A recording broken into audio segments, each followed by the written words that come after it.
the scene, everybody. We're going on straight off the job and coming right to you. It's your team here at GSCP back with another episode of Global Sports from a Caribbean perspective. As usual, it's your boy Prime, and I'm here with Shabba. and Dubs. and we coming to bring you the vibes, bring you the energy, and bring you the news, all from Global Sports with a Caribbean perspective. No, we're not wasting any time. We want to bring you the best games, the best leagues, the best teams, the best players, the best sports with the best takes right here, right now. And speaking of right here, right now, today is November the 20th, and I got a this day in history for y'all. On November 20th, 1969, one of the goats, for many people, the goat of global soccer. And we're going to speak a lot about international soccer. This is somebody who has been there, done that, and his name is etched in the history of football. We're speaking about none other than Pele. On November the 20th, 1969, he scored goal number 1,000. You understand? So we shout out, paying respect, paying homage to a legend of the game, one of the greatest of all time.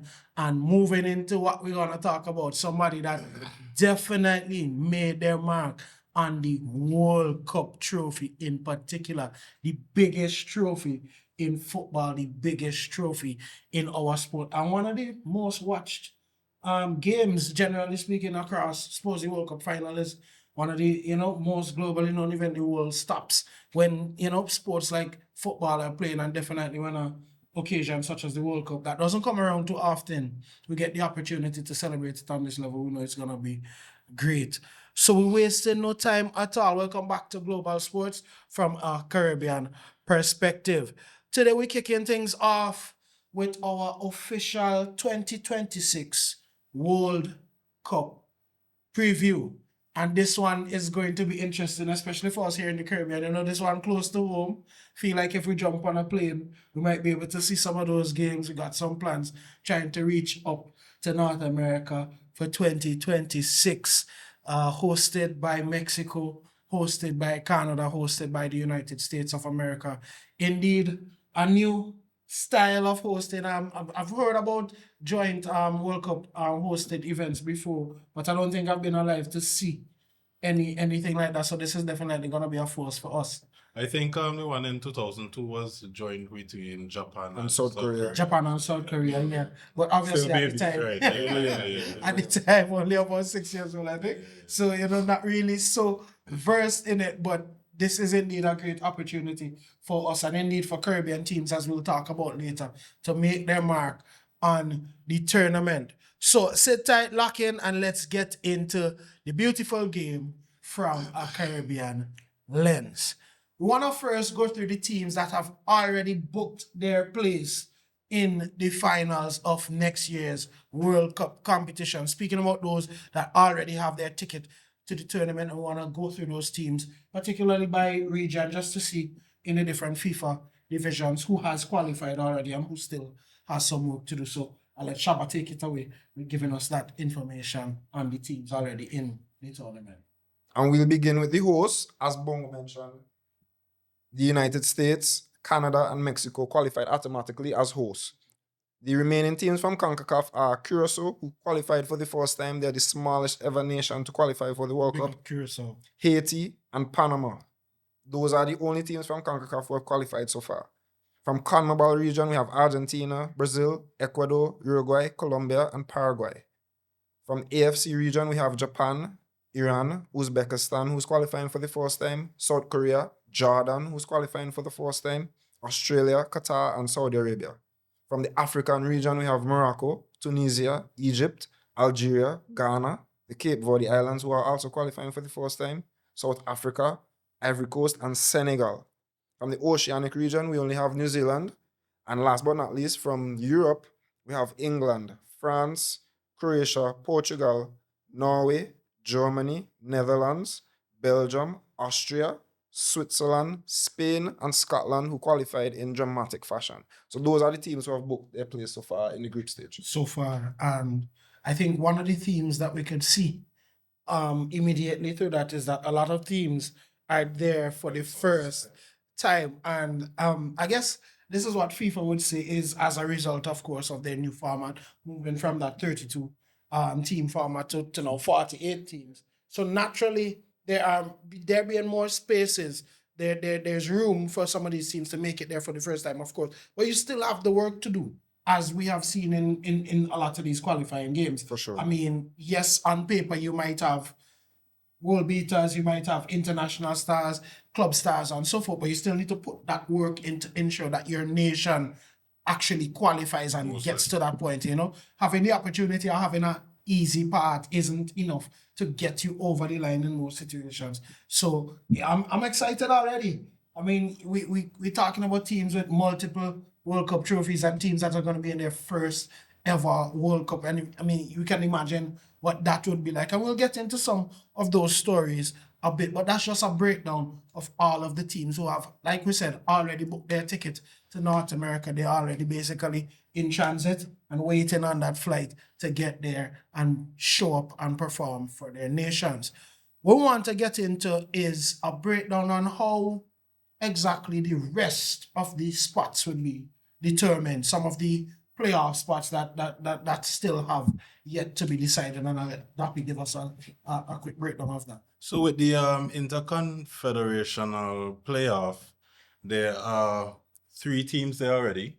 2 teams who basically have a bye and waiting for a fixture to finish. So that's Iraq and the Republic of Congo. Iraq is 58 in the world, while the Republic of Congo is 56 in the world, respectively. So that is why they hold those bye positions per se. Yeah, so they'll basically be in the final Of that the playoff playoffs. round, and once they win that round, they move on to the World Cup. So we in those 2 fixtures, Jamaica versus New Caledonia. So if we are rooting for the CONCACAF teams, of course, Of as we are course. here on the Caribbean Cricket Podcast, and Suriname versus the Bolivia. Republic of Bolivia. Bolivia, sorry. Bolivia. If the game is in Bolivia, it's gonna be a very, very tough game for Suriname Naturally. because it's notoriously known to be a High altitude region. high altitude Extremely- man, and extremely tough high to play on. altitude. So we're rooting Difficult for pressure. Jamaica and Suriname, but it's really a tough test ahead in the interconfederation. We'll talk a bit more about that dramatic, and you'd have to say disappointing in the end, result between Jamaica and Curacao. Obviously, very, very happy for Curacao, the smallest nation ever to qualify for the World Cup. And I mean, I think as of Incentian podcast, we can relate to that.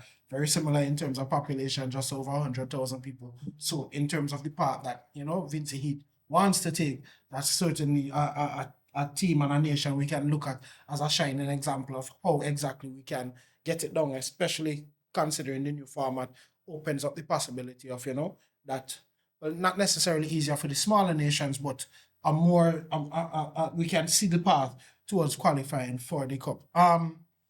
How are the qualification paths shaping up so far? What's the mix of the teams going into the tournament? Okay, so Dapi mentioned the intercontinental playoffs. What I'm about to explain will be the European playoffs, because Europe still have 4 spaces that they still have to fill So for 4 the group European stages. teams can still make it. Yes, so I'm just gonna quickly run through the process and the teams that have qualified. So it's basically 12 group runner-ups plus the 4 Bless Nation League winners groups, right? So the teams are gonna be divided into 4 playoff rounds, and each team will play a semi-final and then a final, right? The draw has already been made. So Northern Ireland is gonna be playing away at Italy, and then Bosnia is gonna be playing away at Wales. So the winner of those matchups would face in the final. Whoever wins goes to the World Cup. Oh. And the next matchup is Sweden at Ukraine and Albania at Poland.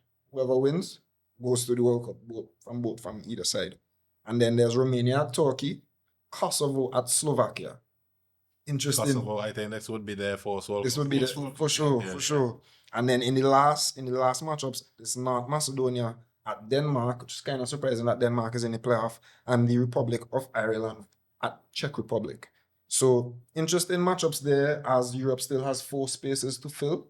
And it would be interesting to see if Italy would miss out on another World Cup, considering that they are, 4-time champions and struggling in the playoffs. especially considering their coaches' comments in the media I recently. have to say, winning that Euro seems to have cost Italy and Italian international football at least just a bit, you know. So And it's strange because the way that they won that Euro, you would have said that, you know, the team has a good mixture of youth and experience. This looks like a good project or a good framework to build for the future, but it's been really disappointing returns from the Italians, both in qualifying and in actual performance for the tournaments. As you mentioned, they missed out on the last World Cup. I think the it'll last be- two World Cups. It'll be well. The last two World Cups. And the last two, but in terms of the last one coming off of winning Euro. winning that Euro, it wasn't expected really that they wouldn't make it. It seemed like, or it felt like a resurgence following having missed out previously, but now it looks like they're experiencing some of those struggles.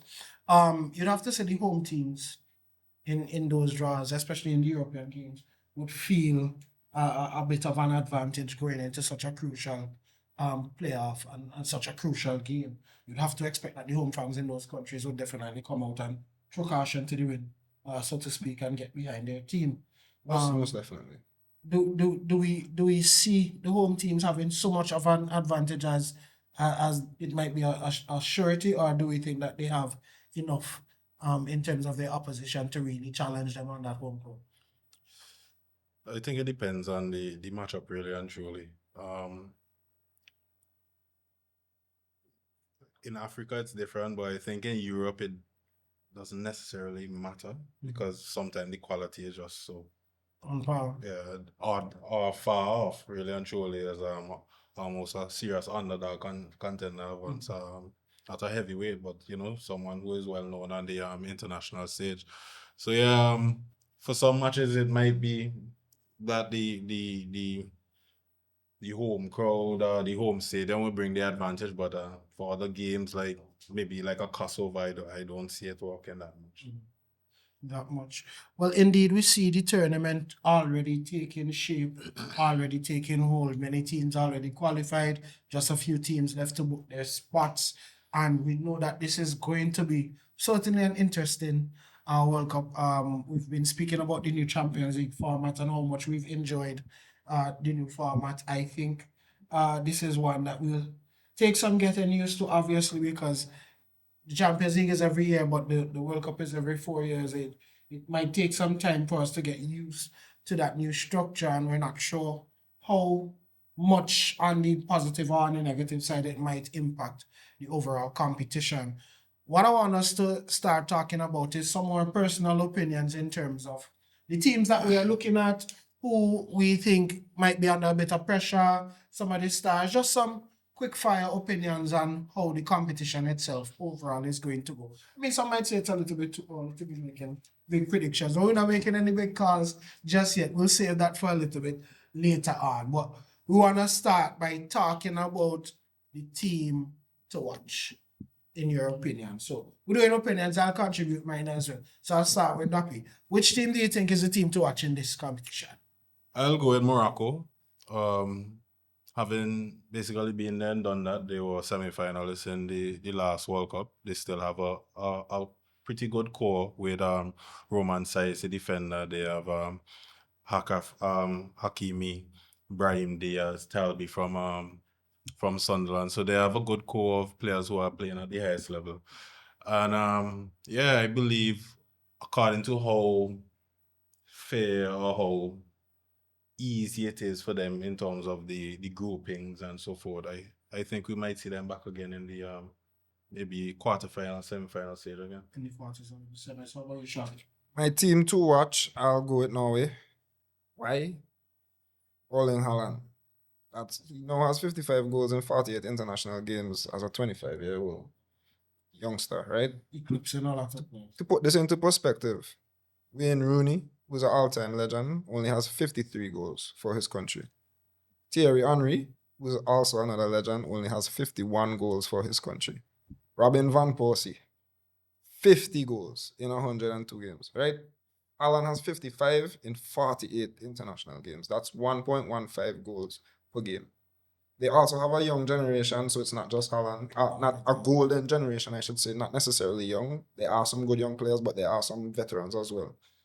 The likes of Salat, Odegaard, Antonio Nusa, Askabab, Sanderborg, they are ready for this level. And just as it's shown, they went to Italy in the San Siro and inflicted Italy with their biggest home defeat in 70 years.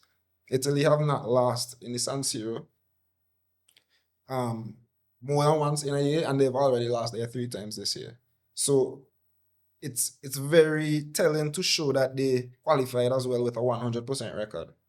Norway. So they blew away all opposition that came against them. 7 goals, 5 conceded. You understand? So with Haaland up front, they're definitely gonna be a dark horse. I'm not saying that they are a contender to win it, but they are the definition of a dark horse.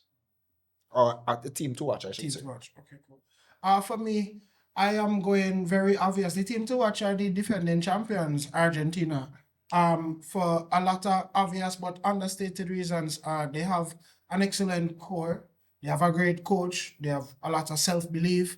They have experience now at this level. They've been proving themselves in the international tournaments, and you can't leave it out of the conversation. It's gonna be Lionel Messi's last World Cup by all indications. He's going to play in it.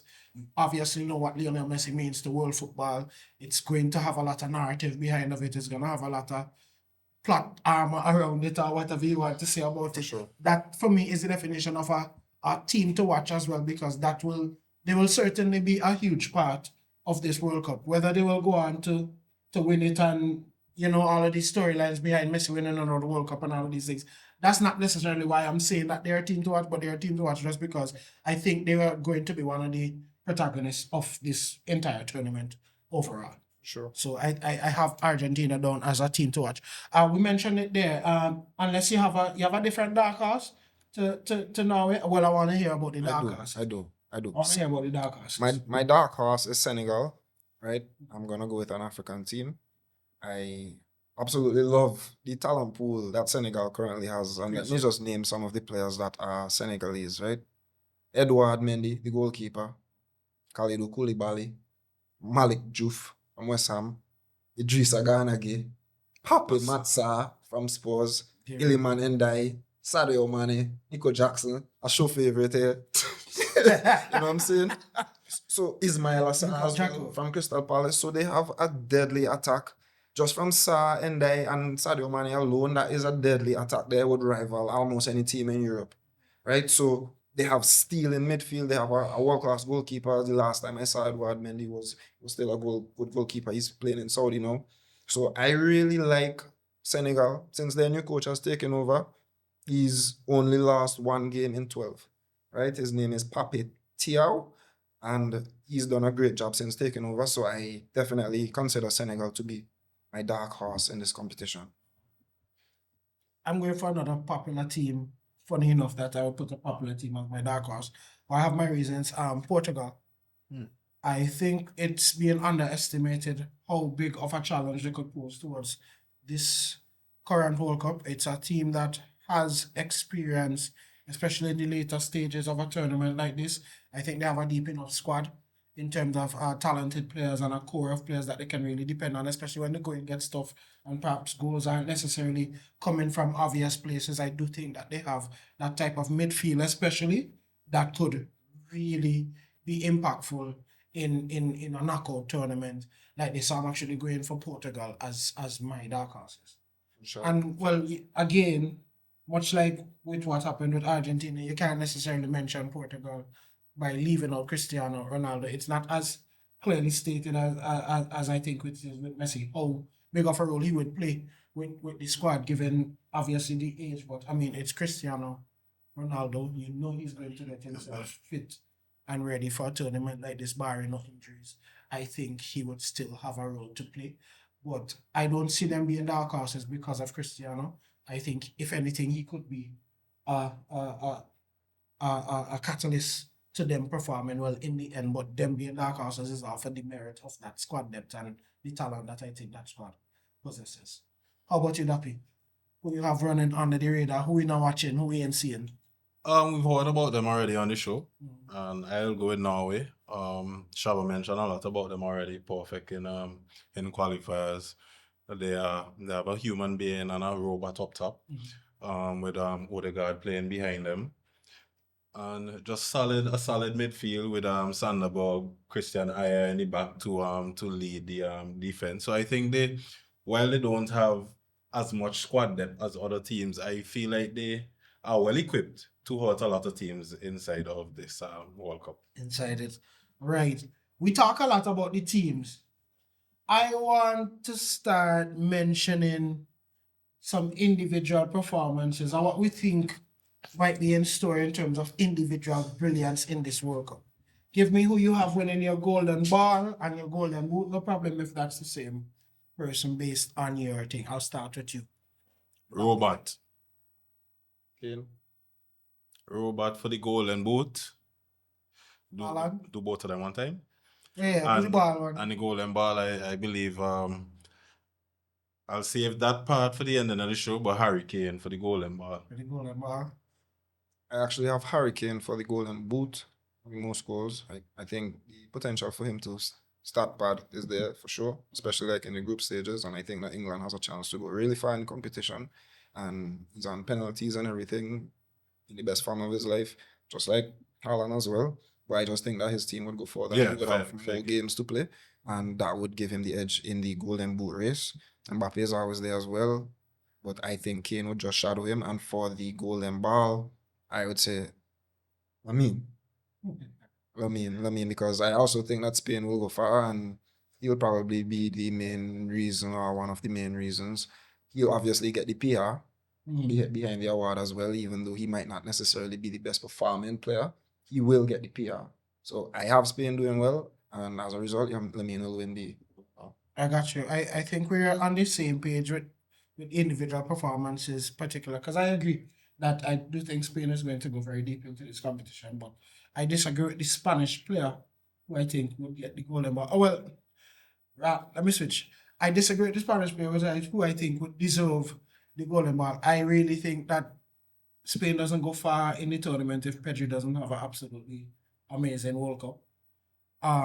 And I do see his performances as going under the radar in terms of what he does in the national team and how important he is to the team transitioning from midfield to attack, how important it is with him linking up play and really distributing the ball and keeping that tempo going for the Spanish national team, which tempo is a really key element of the team. The team is a lot younger, and when that pace, Pedri is somebody who interprets time and space very, very well, and that's what makes him such a great midfielder. So I think if Spain does go as far in the competition as I think I see them going, that Pedri would be integral to that, and he would be my golden ball. Just talking blindly from here.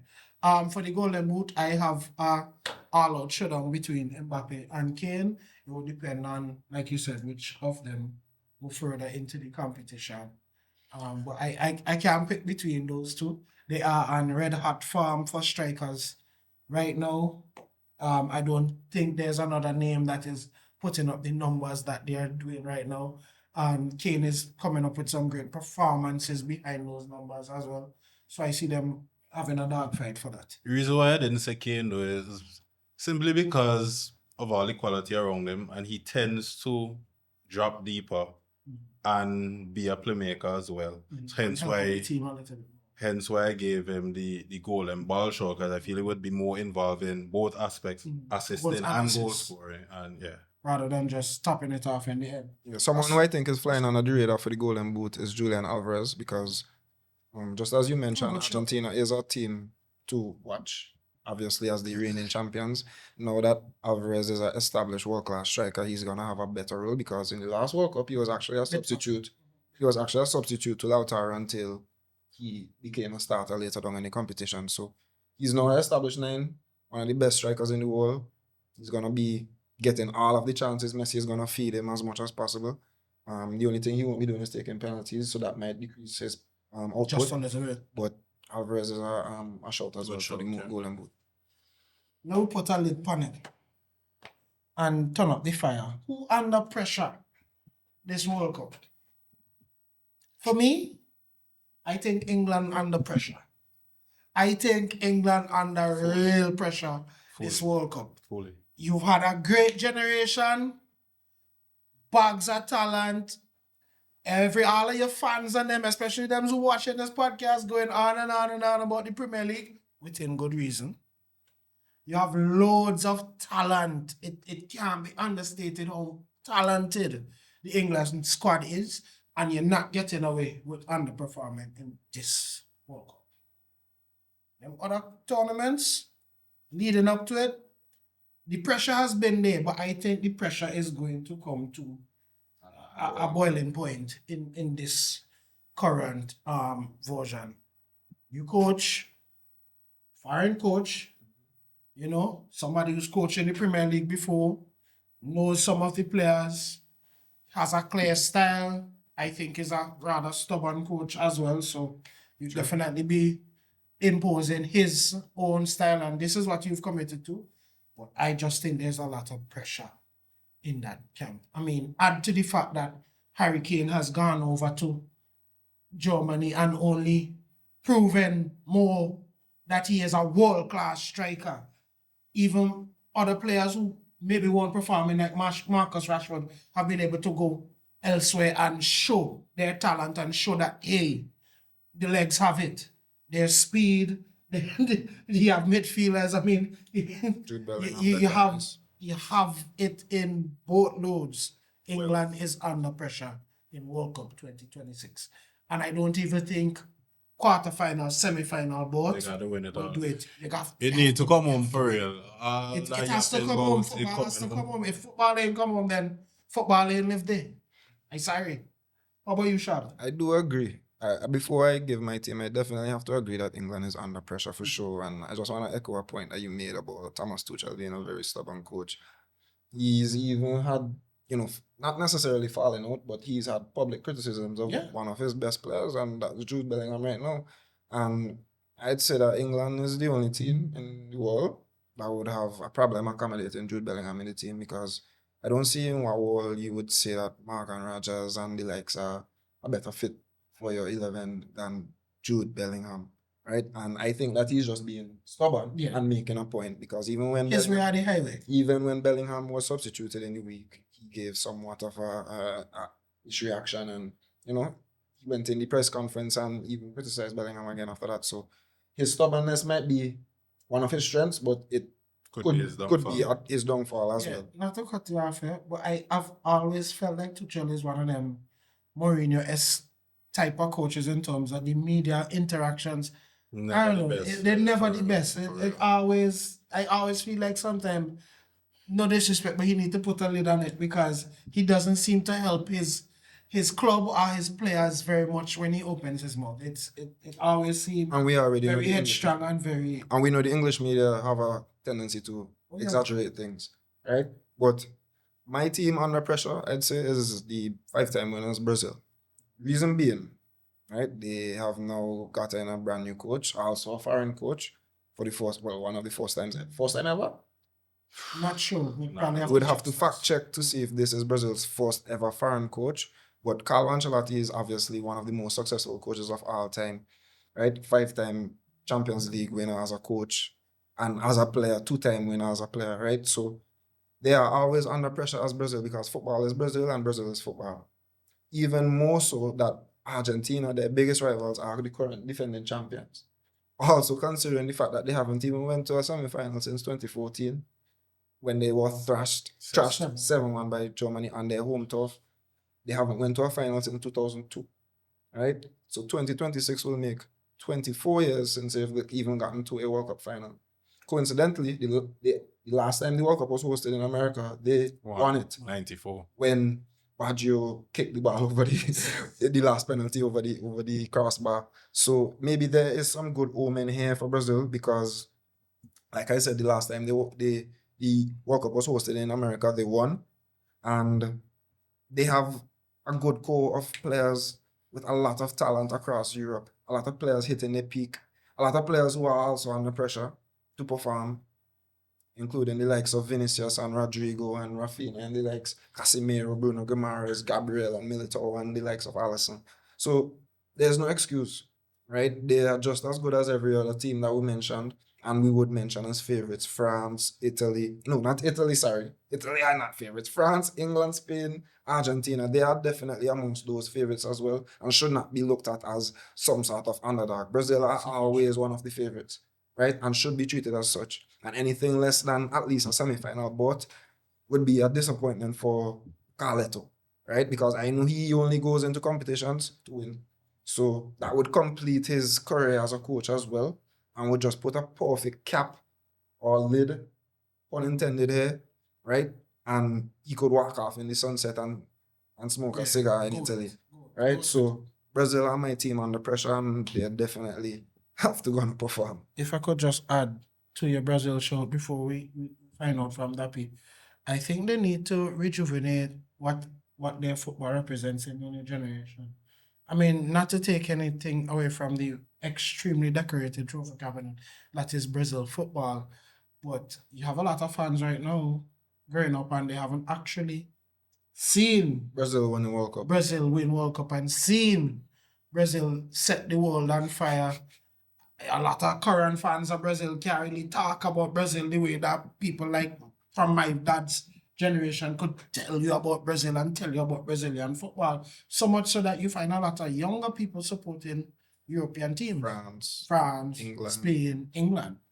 And back in the day, it wasn't so. In the Caribbean, it was the Brazilian national team. As you show start is to one watch of the most football, popular shows in the entire world. Brazil. As soon as you start watch football, you hear Ronaldo, Ronaldinho, Romario, Rivaldo, and Correct. Ronaldinho, you understand? So I think they need to put a stamp on, Get their name back. Yoga Bonito, what's going on? This is for a 9. This is what we were. Big bad 9, right? But anyways, I remember when the World Cup in 2002, people drive around blowing hand like it's independence. Yeah. Like, oh, what I'm driving around right now is and then the CJ cut that. yeah, but I remember, bro, it's like Vinci people's Brazilians to how them man celebrate when Brazil win the World Cup. I don't think I see people drive bout when I see Argentina win World Cup like that. I mean, I see a few cars and flags, but at the same time, it just feel like Vincent and people been feel like, yeah, Brazil is their team. And not really Vinci at that point in time. But yeah. You think it's the green and yellow? It could be the green and National yellow. colours, And it's still a little blue too. Yeah, for sure, of course. For sure. Yeah, but no. Who under pressure for you in this World Cup? I mean, England been under pressure for me, but as you done said that, I'll pull something from left field. But we think about USA, I mean, them they so proud. Well, you're hosting. You're hosting and you know how they just kick it already. Yeah. I mean, host nation, they tend to, they have a decent squad. I mean, Mauricio Pochettino, They have a lot of is players. the coach. A lot of players. A lot of players in There's a Europe lot right of now with the talent. McKennies, the Wares, the Pulisic. Pulisic's, you know, so they have a team. And if you listen to the American commentators, You swear Pulisic is the top 2 in the world when you listen to these guys, bro. So at the same time, with all that pride and confidence, I feel they on the ball now. They have been around for so long and haven't really made their mark apart from the Gold Cup and the those are the smaller competitions that we would have in CONCACAF and the surrounding regions. So yeah, I feel like because they are the home nation and Mexico to a lesser extent. But yeah, I think the United States of America is one team under pressure as well. I just want to echo off of Dopy with the US men's national team point that he's making. I've actually had a hot take for years that in our lifetime, right? In our lifetime, that we'd actually live to see America go really far and do really well in the World Cup. That has been a hot take of mine. Not necessarily win the World Cup, but make a deep run. Let's say a semi-final run. And, the hot take has been rebutted because everybody laughing and saying, no, America will never be good in football. But based on the amount of players they have in top 5 leagues in Europe and that kind of thing, and they now have a good coach in Pochettino, I could only see them improving. They have all the resources available to them in terms of finances and facilities and all that kind of thing. So I could only see them getting better. For this year, I don't think this would be the time when they make the deep push despite having the home support. But I want to just reiterate the hot take that I think that sometime in our lifetime, USA are gonna do really well in a World Cup and upset traditional big teams that we consider, teams that we may have even spoken about so far, and make a deep run. Maybe not in this World Cup, maybe not in the next World Cup, but maybe Every the World Cup lifetime. after that. Maybe the World Cup after that. sure. I could definitely see that happening with the way how they are trying to develop soccer. You could imagine. You could imagine they do some giant killing in this World Cup, no? You never know. Like they get big results. You never like know. a show over there or something. You never know, bro. Bro, that's crazy. You just never know. The video. It's based on the draw as well. If they get an easy draw, because they're gonna be in the first part, they could get an easy draw and you never know. Commentator say, how is he gonna come up against the likes of Messi and Pulisic? I don't understand. Well, you have to hype your own. You have to hype your own. You have to hype your own. I'm not gonna try to listen. If you listen to my You gotta be real with yourself too. Christian, Captain America, The LeBron James of soccer. superstar. It's crazy stuff, man. He's a soccer champion.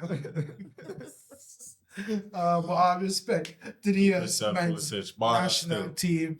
I'll never stop thinking about that goal that Oleg scored against y'all in the first 5 minutes. Stony nearly mash up.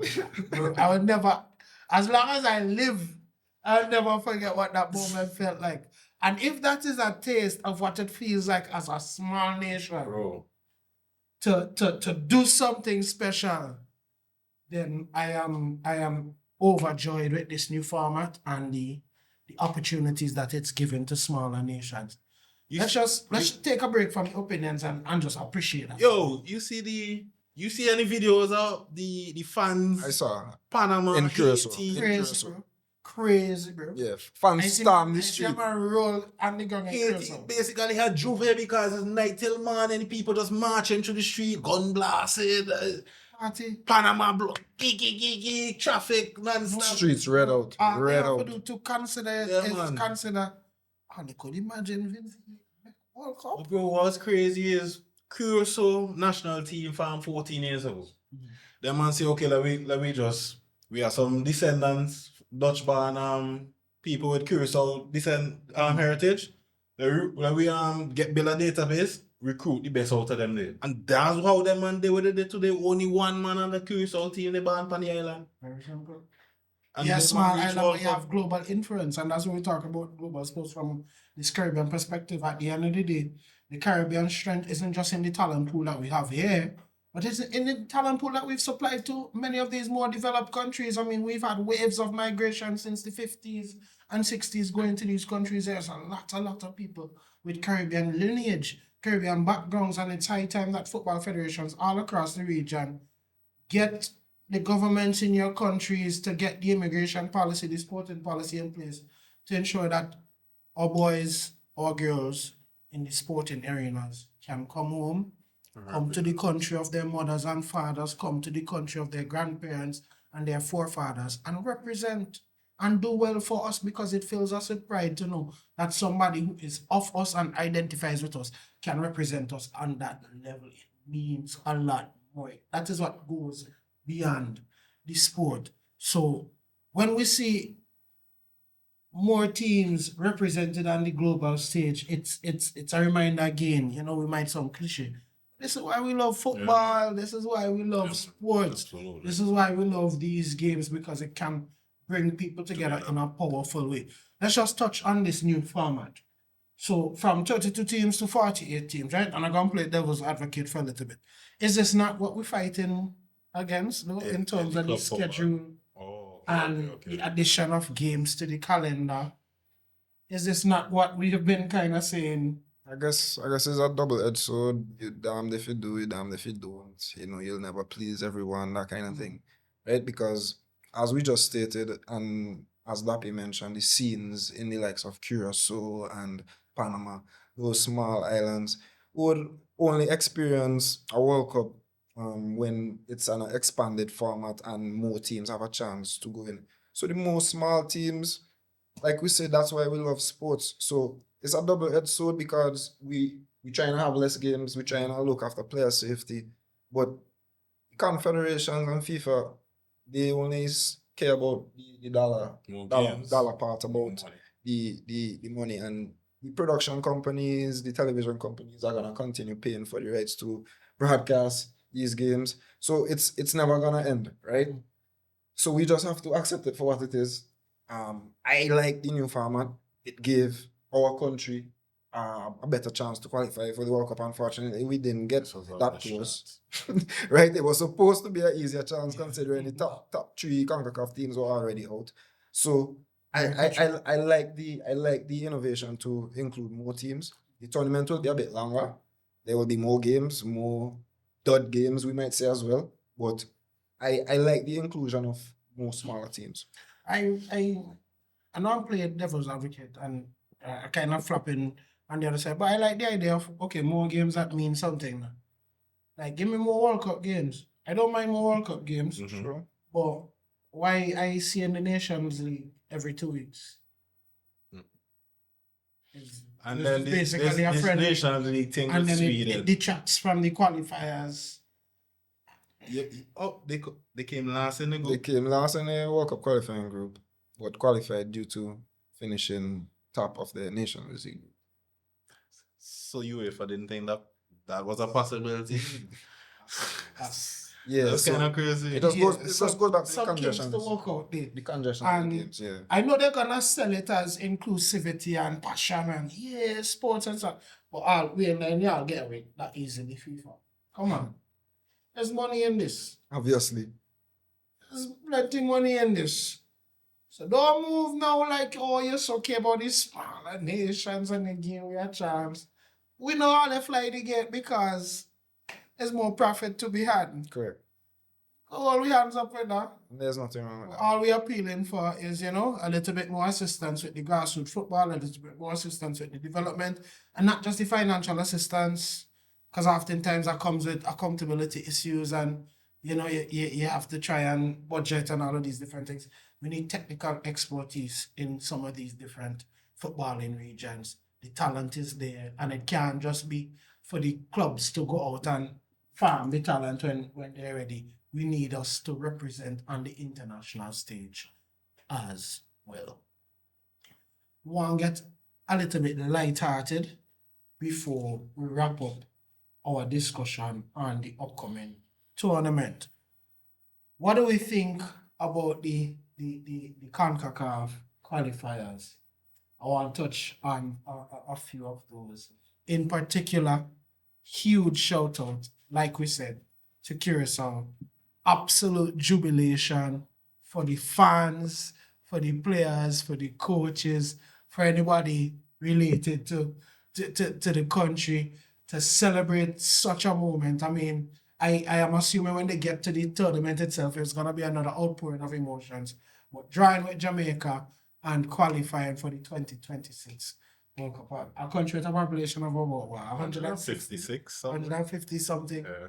thousand. I mean, wow. Congratulations to them, for sure. They are managed by Mr. Dick Advocat, who is a former coach of the Netherlands, former coach of Belgium, former coach of Russia, Serbia, and Iraq. So it shows that even a country with only 160,000 people care that much about the sporting development that they could go and invest in a coach of that quality. He's also going to be now the oldest coach ever in the World Cup. He's going to be 78 years old. The World Cup comes around, breaking the record of Otto Regal was 71. So Dick Advocat is going to be a very old man at World Cup next year. But shout out to him nonetheless because he's had a great managerial career, being all over Europe, coached in the Premier League as well. Right? And just back to Curacao. As Dopy mentioned, they only formed their federation not too long ago. Literally 10 years ago, they were ranked 150th in the FIFA rankings. That's crazy. 10 years ago, they were ranked 150th in the World Cup, in the world, and now they're ranked 82. So in a 10-year span, they've made a significant leap in world football. And going to Jamaica and getting a draw was a big result for them. And Huge. You could see the emotion on their faces, and there were even some videos from their locker room with them dancing to Jamaican music and basically trolling the Jamaicans at their home at their home, playing Capleton music and that kind of thing and dancing in the locker room. It was such a sight to see. So, congratulations, all congratulations to Curacao for being the smallest ever nation to qualify for the World Cup. And like we said, this is how the life is, isn't it? You come in twos, joy, sorrow, bitter and sweet. So it's jubilation for Curacao, but we know it's disappointment for Jamaica, and we're still going to plug in this episode. Remember to keep supporting Jamaica Hurricane Melissa relief efforts. And just when you were, I saw a video with a guy on the outside of the National Stadium, and he was basically saying, yo, I bear darkness, me I go back down. I said to Elizabeth, so right now, better me just go and turn and take some of the light off of the floodlight and go and easy about myself. I'm just John, dog. That has to be a rough experience, But that's the passion that sport can bring out in people. I mean, even people that just experience a Category 5 hurricane still coming out to support the team. And, I'm not going to pile on any more than the Jamaican people because I'm Vincent Shan. But John, I wish the ball of them to give the people them something to cheer about. Yes, a little bit something to cheer about. But all hope is not lost. As Dopy said earlier, they still have a path towards qualification if they beat Caledonia, and then they would end up to play the DRC in that potential final. So we wish Jamaica all the best. We're repping the CONCACAF nations straight, we're repping the Caribbean countries straight. We want to see you at World Cup 2026. It might look, impossible right now, but push in there. We want to see a little bit more of the CONCACAF, the Caribbean countries. Very close enough. Suriname lose 3-1, right? Mm-hmm. When the game went 3-0, Honduras has been in that spot then, right? That one goal from Suriname put them in the spot and moved them above Honduras, Nicaragua, one of them in goal difference, and put them in his player spot. Costa Rica was also in that group. Right, Costa Rica drew with Honduras, I think. So that kind of just stop both of their progress and you will leapfrog. So it's crazy how these and shocking that Costa Rica, who is traditionally a CONCACAF powerhouse, did not qualify even with the expanded format. Yeah, that's crazy. Yeah, I remember. Top teams out. It's crazy. Enough time I go Annersville for playing Honduras and it's shell. Yeah. So we also want to big up Haiti. Haiti, big up yourself. Big up all yourself. I love Haiti by heart. I always just go to Haiti and for see Haiti come in. We know Haiti in terms of football. It's always been a quality football team. Always. I've had the wonderful opportunity to see them play live twice. I saw them play live in Trinidad and I saw them play live in St. Vincent. And trust me, always quality, high standard of play. And it's no surprise that on the first opening of more teams being in the World Cup, that Haiti is one of the first teams to actually take up, one of those opening slots because such is the strength of that team. So Haiti, big up all yourself. Another country from the Caribbean, another country from CONCACAF making it to that international stage to represent, and we wish you all the best. Correct. Best. As we wrap up, we want to talk about two sets of players. The more established players who we think have a lot to prove, and then your breakout star, maybe a young player, unknown name, somebody you want to give a shout out to, who you think would really be announcing themselves. And, after World Cup, we usually talk about the big buy. So when somebody, a player performs well, after that tournament, they'll be off to a big European club, presumably a big club in world football, generally a big transfer will be coming their way as a result, and we've seen it a lot of times. So who you think has the most to prove, and then your breakout star as well. Okay, so for the most to prove, right, I'm going to go with Vinicius Jr., right? So his chain has been snatched at club level. Let's be real here. He's no longer the man of Real Madrid, right? And we can clearly see that has taken a toll on his performances and his mental over the past year since he did not get the Ballon d'Or. Now he's been going without games. He's now 8 games, I think, without a goal in all competitions for club and country, right? the opinion of him is only going down when, like I said, just about a year ago, he was top 3 players in the world. He's still the current FIFA, the best player award winner, right? So this is a player of high standard. This is a player who has 2 Champions League final goals in 2 appearances, right? At the age of 22 years old. Only Lionel Messi and Cristiano Ronaldo have more UCL final goals than this man, Really. right? This is a player of high standard, one of the best wingers in the world. Like I said, his chain has been snatched, so now he has something to prove. He also has not been good for Brazil. But Carlo Ancelotti is there now, who was the guy who was able to get the best out of him. So the pressure is definitely gonna be on him. He's gonna be wearing the number 7, right? So a lot of pressure is gonna be on Vinicius to perform. Even though he's not on Neymar's level, he's never been. Even though Neymar is in the squad as well, Neymar would not have that main role that he may have had in the last World Cup due to him being not fully fit. So Vinicius is going to be tasked with leading the Brazil team in attack at least, and pressure is going to be on him to perform. Yes, and my player to look out for is going to be from that same Brazilian team. It's going to be Esteval, right? Currently has 5 goals in 11 caps. Vinicius literally has what? 8 goals, 8 goals and 40 something caps for Brazil. Yeah. So Esteval was already coming and had a great start to his Brazilian career. Scored again in the week against Tunisia and as well as Senegal, I think they played, right? So Esteval, he also has a good start at Chelsea this season. I like him. He's a nice flary winger. He may not start because the likes of Rafinha and Rodrigo may be ahead of him. But when he gets his chance, he's definitely going to be one to watch. And he's my breakout star for the 2026 World Cup. Good shots all around. I think 2 of my shots as well. All right. Lucky. So I actually have 3 people in mind for most approved. Shabba mentioned one already. Brilliant at club, but he needs to raise the bar a little higher and do better to lead Brazil. Agreed. With that being said, if there's a fully fit and selected Neymar, I think all eyes are on him.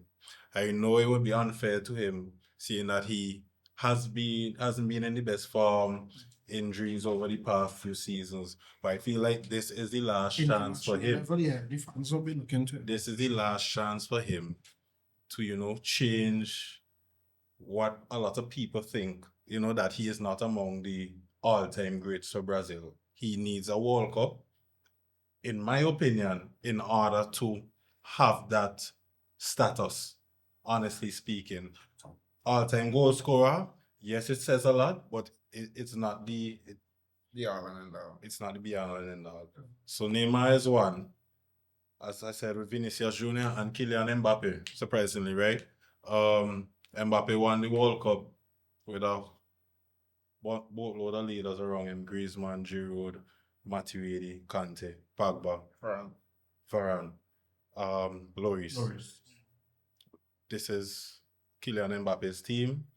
He has lost the last World Cup final. He has lost Euro final, I think. And that's on his resume. This is a chance for him now to say, "Here, I am Kylian Mbappe. I mean, you scored a hat-trick in the World Cup final. I'm not discrediting him for that. But ultimately, he lost. This is his time now to say, I'm Kylian Mbappe. This is my team, and I'm going to lead France to the World Cup." Good shout. How about your breakout star? Breakout star 2. Very interesting guys. Gilberto Mora from Mexico. Just 16 years old actually. But they are already calling him the Mexican Pedri. And he Pedri again, man. exactly right. And Yes. for his age, he has shown really good signs of just technical ability, ball control, vision, and so forth. And I believe if he gets that game time or opportunity in the Mexican team, people will be like, "Who's that?" Same for Kendrick Pires for Ecuador. He is the youngest goal scorer in CONMEBOL qualifier history, scoring at 16 years old and 161 days. He's on Chelsea's payroll, currently on loan in France at Strasbourg. So he already is in, top 5 leagues. So development, game opportunities, and just maturation, all that is probably has come in the last few years. And even before that, he was playing his trade, I think, maybe in Italy or one of those countries. But Kendrick Paez, I believe, would be Right up there. right up there, one to look out for. Great shouts. And I like how we on the same page when it comes to the World Cup, because it means that we're analyzing what is going into the tournament in the same way. For my players with the most to prove, I don't think it's a surprise that I've gone with all strikers. I have 4 people on this list, however. 2 of them already mentioned by you. So Mr. Vinicius Jr. is there and Mr. Mbappe is there. And they are all strikers, like I said, are forwards. I have also put Harry Kane and Haaland in that conversation as well. And I'll explain why these players have the most to prove. Naturally, a lot of pressure comes down to the strikers, goals win games, goals win matches. I think they have a lot to prove for different reasons, however, and it's so interesting. Vinicius Jr., in my opinion, has not been impressive for Brazil, has not really earned the right to be in the same conversation as some of the other people who have worn that shirt.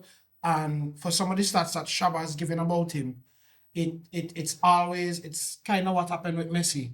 The fact that you're so successful at club level, it's going to always look like an underachievement if you do not have silverware or tangible team accomplishments For sure. with your national team, especially considering you're now in the position you're not a young player anymore. I mean, you might be young in terms of the numbers, but certainly not in terms of your experience or your relevance to world football. So you need to step it up and perform and perform for the Senegal. Next would be Mbappe, and it's crazy to say that somebody with a World Cup has a lot to prove That's crazy, eh? going into a World Cup. Not even with just a World Cup and a World Cup finals appearance as well, winning Golden Boot and everything else. However, you, Kylian Mbappe, want to be the best player in the world. You want everybody to call you the best player in the world. Well, this is the best competition in world football. You're not around the people that they say helped you to win the last one. Win. At the very least, you need to have a respectable tournament in terms of output, carrying your team forward, leading your team, whether it's be goals or involving other players, you need to be there. So that's why I think he has a lot to prove. On the other side, you have a striker who has been proven in terms of output, but has just fallen short of that all-time great conversation. Harry Kane wins a World Cup, he's there. No questions asked. For sure. Absolutely no questions asked. So I think he has a lot to prove in the sense that his legacy isn't necessarily at stake. He'll still be revered as a wonderful striker, but he has so much that he could gain in terms of international respect and appeal. Correct. If he is actually able to bring football home for England. And then finally, Erling Haaland. He is proving himself, don't get me wrong. But this is an opportunity now for Haaland to really do it on the biggest of stages, rubbing shoulders. I mean, here the other players are just called Harry Kane, Mbappe, Vinicius Jr. This is the conversation you want to be in. And I think if he continues to have another robotic type of output at the World Cup, and he does something crazy like knocking 5 goals in 2 games and them things just to start the competition, then everybody will sit up and say, yeah, Very this possible. really is the generational player that we think it is. And I think sometimes he for all of his robotic nature, a lot of people, peg him down a bit as a player and say, oh, maybe he's not as fluid and As technically gifted, bro, yeah. that is amazing to me, regardless if he's doing step overs. It's similar. or not. Yeah. That's In how my- I felt in with my opinion. Giannis. In my opinion. True. Haaland don't need to do, Haaland just need to do exactly what he's doing, and he would be an all-time great for me, personally, once he keeps that consistency. So those are my players with the most to prove, a lot to prove. 4 strikers for different stages of their careers, different reasons, but all with a lot on the line, both individually and for the team. And my breakout star is Estevao. Estevao is already, to me, one of the breakout stars of the international World Cup qualifying. He has quickly become integral to Brazil's entire structure setup. And I mean, maybe we've talked a little bit too much about age in the last year or so with what Lamine was doing, but this It's is just- more the yeah, same coming. This correct. is a young player with bags and bags of talent. We're going to do about it more than sit Tons back of confidence soon. and clap and sit. Yeah. Kid, job well done. Just to give a special shout out, an honorable mention, I should say, to two other players who I had as breakout stars as well. And I would like to mention one is Kenan Yildiz. He is the number 10 for Juventus, who is the young to Arda Ying, right? In Turkey, they are the two young stars. Obviously, Gula would be a bit more, seeing that he plays for Madrid. But Kenan Yildiz is just as technically gifted and talented as Gula is. I would say that his potential is just as high, if not higher than Gula, seeing that he's an attacker with the potential to finish chances, whereas Gula is more of a creator. The other player who I had as my breakout star is Nico Paz. Nico Paz from Argentina, right? Who's having a breakout season himself in Italy for Como under Cesc Fabregas, and will definitely have some part to play in Argentina's World Cup campaign, for sure. All right. Well, we've talked so much about this exciting competition that is coming up. I can't wait. I'm actually really and truly checking and seeing if I could make it happen. I really Them wanna tickets make deep, it. bro. They are, but I really wanna make it. Them Like, I tickets feel like this deep, is bro. Can I watch not them? necessarily once in a lifetime, but it's a great opportunity to see, to see our favorite players, to see the beautiful game, and to see a global competition that no doubt makes history every time it comes around. That right there wraps up this episode of GSCP Global Sports from a Caribbean perspective. Today, we looked all at World Cup 2026, all of the exciting things to come from that competition, going down in the United States, going down in Mexico, going down in Canada, across North America next year, 2026. This has been yet another episode of GSCP. Remember, we bring you the best games, the best players, the best leagues, the best sports, the best takes on global sports from a Caribbean perspective. It's your boy Prime, It's your boy Shabba. Dubs.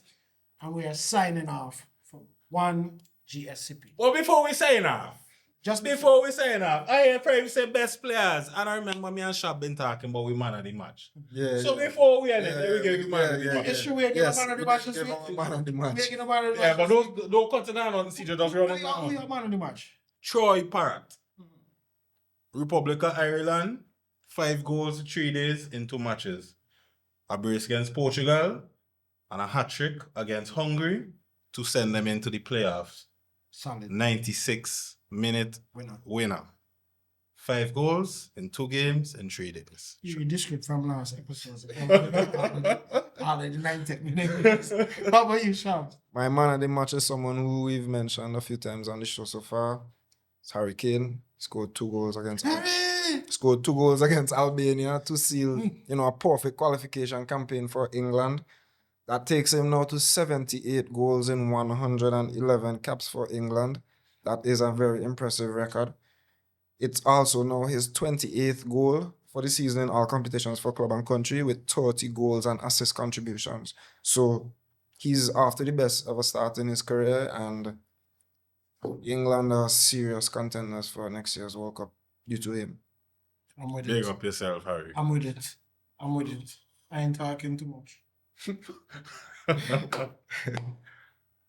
Global! I ain't talking too much. Mr. Domo Arigato, Mr. Roberto. Big up yourself. Right? This has been another episode of GSCP. On GSCP. Global! All right, peace out. That's right.